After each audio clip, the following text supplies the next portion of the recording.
नमस्ते, सदावत सले मातृभूमि। जनसंख्या हमारे देश की एक बड़ी प्रॉब्लम बनती जा रही है और बनती अभी नहीं जा रही है। जनसंख्या इंदिरा गांधी सरकार से लेकर इंदिरा गांधी ने जनसंख्या विस्फोट को लेकर बात करनी शुरू की थी। यहाँ तक कि जनसंख्या कंट्रोल करने के लिए इमरजेंसी के दौरान नसबंदी की व्यवस्था भी की गई थी। हम मुझे लगता है कि उस समय वो प्री मैच्योर कदम था और उसका जो कोर्सिव एक्शन था वो कुछ गलत था, इसलिए कोर्ट में वो सब चैलेंज हुए थे। लेकिन आज नरेंद्र मोदी जी की सरकार से पहले की जितनी सरकारें आई उन्होंने हर एक सरकार की एक ही समस्या है और वो हर बार ये कहते जाते हैं कि जनसंख्या नियंत्रण करना भारत की समस्या है। भारत में जनसंख्या कैसे नियंत्रित होगी, इसके लिए कानून बनाए जाएं। देश के हिंदू समाज, खास तौर से हिंदू समाज की डिमांड बहुत बड़े स्तर पर रही है कि जनसंख्या नियंत्रण के लिए कानून बनाना चाहिए और जनसंख्या अगर ज़्यादा हो किसी की तो कम से कम उनको जो सरकारी मदद है, जो सब्सिडी है, उससे वंचित करना चाहिए। अब समस्याएं बहुत सारी हैं और अभी सुप्रीम कोर्ट का एक जजमेंट इससे पहले है कि जनसंख्या के लिए या किसी के कितने बच्चे पैदा हों उसके लिए सरकारें तय नहीं कर सकती। मैं आपको याद दिला दूं कि नरगिस मिर्ज़ा का एक जजमेंट आया था, Nargis Mirza versus air India. Nargis Mirza एक महिला जो मुस्लिम थी, उसकी उसकी जॉब एयर इंडिया में लगी थी और एयर इंडिया की उस समय कंडीशनें हुआ करती थी कि अगर आप बच्चे पैदा करेंगे तो उक्त पोस्टों से आपको हटा दिया जाएगा, आपको रिटायर कर दिया जाएगा, आपको जाना होगा। सवाल यहाँ पर आता है कि उक्त पोस्टों से हटाने पर अगर जाना होगा तो क्या राइट बच्चे बच्चे पैदा नहीं किए जा सकते? ऑनरेबल सुप्रीम कोर्ट ने उस समय कहा था कि सरकारें नहीं तय करेंगी कि किसकी शादी कब हो और किसके कितने बच्चे हों। ये बड़ी बेंच का एक जजमेंट था और उसके बाद से, नरगिस मिर्ज़ा के जजमेंट के बाद, लोगों ने ये सोचना बंद कर दिया था कि की बच्चे पैदा करने पर रोक लगाई जा सकती है। मैंने आपको बताया कि इंदिरा गांधी सरकार ने उस समय नसबंदी करवानी शुरू करी थी, जो बहुत बहुत ही ज़्यादा इमेच्योर कदम था।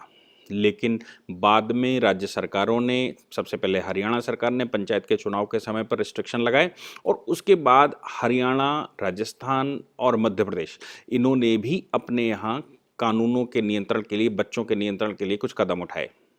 सवाल ये आता है कि वो कदम कौन उठा सकता है, कैसे उठा सकता है? उत्तर प्रदेश सरकार, योगी सरकार ने इस पर विचार करना शुरू किया है। योगी सरकार का ऐसा मानना है कि बच्चे ईश्वर की संतानें हैं, लेकिन भारत में जनसंख्या पर नियंत्रण होना चाहिए। उत्तर प्रदेश जो देश का सबसे बड़ी आबादी वाला क्षेत्र है, जहां से लगभग 15% सांसद चुनकर जाते हैं जो संसद को डील करते हैं, इसलिए उत्तर प्रदेश को अगर जनसंख्या नियंत्रण न कर पाया तो और प्रदेश कैसे करेंगे? इस विषय पर आज के दो मुख्यमंत्रियों ने काम करना शुरू किया। पहला योगी आदित्यनाथ जी और दूसरा हेमंत विश्व शर्मा जी। आपने पीछे सुना ही होगा कि हेमंत विश्व शर्मा ने एक स्टेटमेंट दिया और कहा कि मुस्लिम समाज को बच्चे पैदा करने पर नियंत्रण करना चाहिए। राज्य के रिसोर्सेज सीमित हैं और सीमित रिसोर्सेज के अंदर ये समस्याएं आ सकती हैं, इसलिए सीमित रिसोर्सेज में किसी भी प्रकार से ओवरलोड नहीं होना चाहिए। उनका मानना था कि ऑलरेडी ओवरलोड हो चुका है, खास तौर से उन मामलों में जहां पर सरकारी योजनाएं चलती हैं। सरकारी योजनाएं इस समय, जिस समय एपिडेमिक चल रहा हो और पिछले 1.5 वर्ष से सरकार घर में खिला रही हो, मुफ्त में भोजन दे रही हो, मुफ्त में अनाज दे रही हो और सामग्री दे रही हो, तो आप सोच लीजिए कि जिसके जितने ज़्यादा बच्चे उतनी ज़्यादा सामग्री, और राशन कार्ड में जितने ज़्यादा नाम उतना उसका राशन का पोटला बड़ा। तो सरकारें कहाँ से देंगी, कब देंगी? जितनी ज़्यादा जनसंख्या होती है उतनी ज़्यादा जनसंख्या की वजह से भुखमरी होती है, बेरोजगारी होती है और जो इस तरह की के परिवार बन जाते हैं, वो परिवार राज्य के साथ योगदान करने के बजाय राज्य का शोषण करना शुरू करते हैं। राज्य में योगदान करने वाले व्यक्तियों को ये बात समस्या की तरह लगती है कि योगदान तो हम करें और माल मारें ये, क्योंकि भारत का जो स्वभाव है वो कल्याणकारी राज्य का है और कल्याणकारी राज्य का मतलब होता है कि जो सक्षम है उससे लेना और जो अक्षम है उसको देना। यानी कि अगर आप सक्षम हैं तो आपसे टैक्स बढ़ाते चले जाएंगे और आपके पास, दूसरे के पास नहीं है तो उसको फुल भोजन भी फ्री देंगे, उसकी वजीफे की व्यवस्था करेंगे, उसके पढ़ने लिखने की व्यवस्था करेंगे, उसको सब्सिडी का सामान देंगे, उसको फ्री बिजली पानी देंगे और बहुत बहुत कुछ। ऐसी परिस्थिति में जब लोड ज़्यादा पड़ता है तो सरकार के ऊपर पड़ता है, और आमदनी अगर हमारी ज़्यादा होती तो सरकार ले लेती। ये विषमताएं देश में बढ़ती जा रही हैं। अब ऐसी परिस्थिति जब होती है तो लोग कहते हैं कि जो बड़ा आदमी है वो बड़ा होता जा रहा है और जो गरीब है वो और गरीब होता जा रहा है। अब इस बात को लेकर कम्युनिस्ट चिल्लाना शुरू करते हैं, और यहाँ तक चिल्लाना शुरू करते हैं कि कॉरपोरेट सेक्टर जिसने अपनी दम पर कुछ खड़ा किया हो, कॉरपोरेट सेक्टर से ले लो। किसको बांटो? उनको बांटो जिन्होंने 10 बच्चे, 15 बच्चे, 14 बच्चे पैदा किए हैं और उनको भोजन नहीं है। उनके फंडामेंटल राइट्स के नाम से खेल खेलना शुरू होता है, और right to life, personal liberty, right to live और बहुत कुछ सारे तरह के राइट्स सुप्रीम कोर्ट में पिटीशनें जानी शुरू होती हैं, उन पर रिसर्चें होना शुरू होती हैं, और हमारे देश में उसी के आधार पर सरकारों का परिवर्तन हो जाता है। अब सरकार परिवर्तन होने की वजह से गरीब जिसको कहा जाता है, यानी कि जिसके पास संसाधन नहीं है, ज़्यादा बच्चे पैदा होने की वजह से संसाधन नहीं है, ये उसकी गिल्टी न मानकर ये माना जाता है कि ऊपर वाले ने वो संतानें पैदा की हैं, ऊपर वाले ने पैदा किया है तो ऊपर वाला खिलाएगा। ऐसी कम्युनिटी जो ये कहती है कि ऊपर वाले ने संतानें पैदा की हैं, ऊपर वाला खिलाएगा, उसको योगी सरकार अब ये करना चाहती है कि जिसको ऊपर वाले ने पैदा किया और ऊपर वाला खिलाएगा तो ऊपर वाला ही खिलाएगा। सरकार क्यों खिलाएगी? सरकार से अगर खाना चाहते हो तो सरकार की अपनी व्यवस्था के अंदर आना चाहिए, सरकार की व्यवस्था के अंदर आकर सरकारी व्यवस्था का सहयोग करना चाहिए। संसाधनों का उपयोग कैसे हो और कितना हो और संसाधन कितने हैं उसके अनुसार कितनी आबादी होनी चाहिए, ये सब कुछ सबको देखना पड़ेगा। अभी पीछे हेमंत विश्व शर्मा ने जब इस तरह का स्टेटमेंट दिया था और कहा था कि ओवरलोड होता जा रहा है, मुस्लिम समाज को ये सोचना चाहिए कि उसको कम बच्चे पैदा करने हैं, तो फिर उस पर देश भर में बवाल पैदा हुआ। देश भर के कम्युनिस्ट और अर्बन नक्सल्स ने उस पर बोलना शुरू किया, और ऐसे कुछ चैनलों ने चलाना शुरू किया जैसे हेमंत विश्व शर्मा ने कोई ऐसी बात कर दी हो जो ऊपर वाले के खिलाफ हो। अब हेमंत विश्व शर्मा अगर ऐसी बात कर रहे हैं कि ऊपर वाले के खिलाफ है, तो सवाल ये पैदा होता है कि अगर ऊपर वाले ने बच्चा पैदा किए हैं तो उसको खिलाएगा कौन?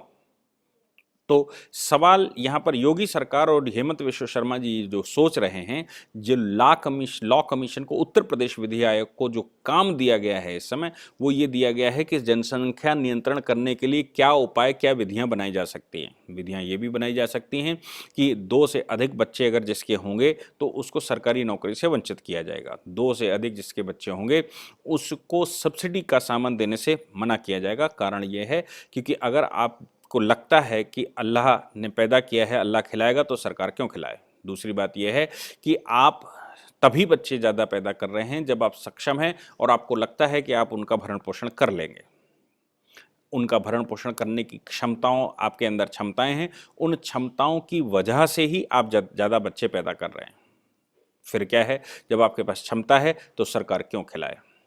दूसरी बात ये भी आती है कि अगर आप अच्छे टैक्स पेयर हैं तो सरकार की सब्सिडी का लाभ ले सकते हैं। अगर आप टैक्स नहीं देते, ज़्यादा बच्चे आपके पास हैं, तो फिर आपको सरकारी नौकरी से वंचित करना, और अगर सरकारी नौकरी लग चुकी है तो फिर तीसरा बच्चा होने पर, सरकारी नौकरी के दौरान 1 वर्ष के बाद तीसरा बच्चा होने पर आपको सरकारी नौकरी से टर्मिनेट कर दिया जाएगा और इनकैपेसिटी बना दी जाएगी। राज्य विधि आयोग, आदित्यनाथ मित्तल जी जो राज्य विधि आयोग के चेयरमैन हैं और न्यायमूर्ति हैं, उन्होंने एक स्टेटमेंट दिया। उनसे जब पूछा गया तो उन्होंने कहा कि राज्य सरकार ने मुझे काम दिया है, मतलब विधि आयोग को काम दिया है, और विधि आयोग इस समय राजस्थान के कानून, हरियाणा के कानून और जिन जिन राज्यों में अभी तक जनसंख्या नियंत्रण को लेकर थोड़ी बहुत स्टेप भी ली जा चुकी है, उनका अध्ययन करना हमने शुरू कर दिया है। उनके अध्ययन के बाद और बड़े स्तर पर हम क्या कर सकते हैं ताकि वो इफ़ेक्टिव हों, उनके द्वारा बनाए गए कानूनों का इफ़ेक्ट क्या है, क्या वो कानून इफ़ेक्टिव हैं या उन कानूनों का क्या महत्व है, उनसे क्या प्रभाव पड़ा, इन बातों पर भी इस समय डिस्कशन चल रहा है। इन बातों पर इस समय कानूनों की प्रक्रिया क्या हो, ऐसा चल रहा है। इसके अतिरिक्त उन्होंने कहा कि पूरे विश्व में जहाँ जहाँ भी नियंत्रण, जनसंख्या नियंत्रण के कानून हैं चीन सहित, उनका भी अध्ययन किया जा रहा है, और इनके आधार पर उत्तर प्रदेश सरकार का ऐसा मानना है कि जो भी पॉसिबल कानून हो सकते हैं, जो भी पॉसिबल तरीके हो सकते हैं जनसंख्या नियंत्रण के, वो सारे कानूनों को इस्तेमाल करना चाहिए, उस तरह के कानून बनाने चाहिए। मुझे लगता है कि योगी आदित्यनाथ जी ने ये ठाना है, तो योगी पार्ट 2 मतलब योगी 2.0 में इस तरह के कानून आ जाएंगे। और अगर योगी जी को विधि आयोग जल्दी से कुछ ऐसा कर देता है और कानूनों का सलाह दे देता है, तो फिर योगी जी योगी पार्ट 1 में ही, यानी कि अगले चुनाव में जाने से पहले इस तरह के कानून लागू कर देंगे। ये चुनावी स्टंट भी हो सकता है कि चुनाव के दौरान चुनाव लड़ने से पहले इस तरह के कानून पास कर दिए जाएं, ताकि देश की जनता ये समझ सके कि योगी सरकार किस प्रकार का काम करना चाहती है। हालांकि माननीय योगी आदित्यनाथ जी ने पिछले 4.5 वर्ष में जो कार्य किए वो अतुलनीय हैं। उनका पिछले 50 वर्षों के कामों से भी तुलना नहीं की जा सकती। जो स्पीड उन्होंने धारण की और एपेडेमिक के टाइम पर जिस प्रकार उन्होंने काम किया, वो काबिले तारीफ है। लेकिन आज की परिस्थितियां कानून के द्वारा बच्चों पर नियंत्रण करने की हैं। अब 2 तरह के कानून, एक तो माननीय प्रधानमंत्री जी ने लाल किले से जो स्टेटमेंट दिया था, उन्होंने लाल किले से कहा था कि हम शादी की उम्र बढ़ाना चाहते हैं। शादी की उम्र इसलिए क्योंकि माइनर मैरिज प्रोविज़न एक्ट में अगर 21 वर्ष और 21 वर्ष दोनों लड़का लड़की दोनों की एज रख दी जाती है, तो आज की तारीख में मुस्लिम समाज में 15 वर्ष के बाद कानूनन शादी के लिए वैलिड मानी जाती है लड़की। और जब 15 वर्ष में शादी हो जाती तो 16 वर्ष से उसके बच्चे होना शुरू हो जाते हैं। और जब तक हिंदू समाज में शादी योग्य लोग होते हैं 22, 23, 24 साल में, 25 साल में, तब तक उनके 5-7 बच्चे हो जाते हैं। दूसरा, जिसकी शादी 15 साल में हुई हो और एक की शादी 28-30 साल में हुई हो, तो पूरा एक पीढ़ी का फर्क आ जाता है। यानी कि जब इधर 3 पीढ़ियों का विवाह हुआ होगा, तीसरी पीढ़ी, चौथी पीढ़ी जब चलेगी, तो उधर 7वीं पीढ़ी चल रही होगी। तो केवल 1-2 बच्चों की बात नहीं है, 2 पीढ़ियों का फर्क आ जाता है 100 साल में।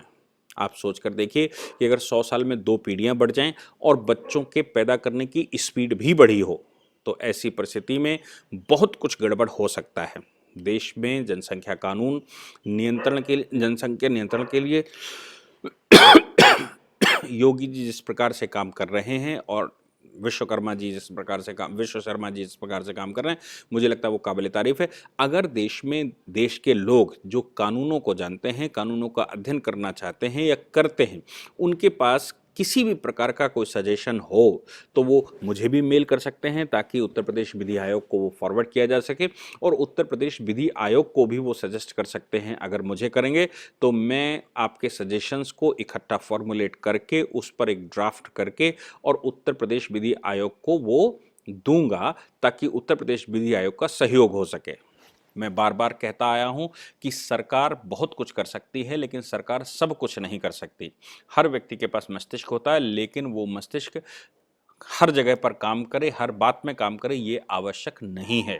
इसलिए मुझे लगता है कि देश के लोगों को, देश के कानूनविदों को, या जो नियंत्रण इस पर कर सकते हैं या जो इनके विषय में जानकारी रखते हैं, वो सब इस पर सहयोग ज़रूर करेंगे। उत्तर प्रदेश विधि आयोग को अपने सजेशंस देंगे इस विषय पर, या फिर मुझे सजेशंस भेजेंगे। मेल एड्रेस नीचे कमेंट बॉक्स में लिखा होता है, डिस्क्रिप्शन बॉक्स में, वहाँ से लेकर और लेकिन आप केवल बहुत अच्छा है, बहुत अच्छा होना चाहिए, ये करना चाहिए, ऐसे नहीं चाहिए। ये सजेशंस नहीं होते, ये आप हमारा समय खराब करते हैं।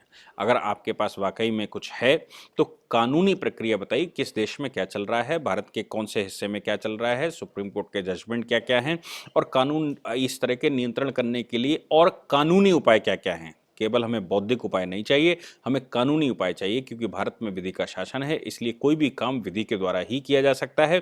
ना ही मुख्यमंत्री स्टेटमेंट से कर सकता है और ना ही प्रधानमंत्री स्टेटमेंट से कर सकता है। ऐसा इम्प्लीमेंट करना है तो उसके लिए कानूनों का निर्माण करना आवश्यक है, और कानूनों का निर्माण किए बगैर उसको नहीं बनाया जा सकता। तो मुझे लगता है कि आप सब उसमें सहयोग करेंगे और निश्चित रूप से कुछ न कुछ सजेशंस देंगे। Thank you very much.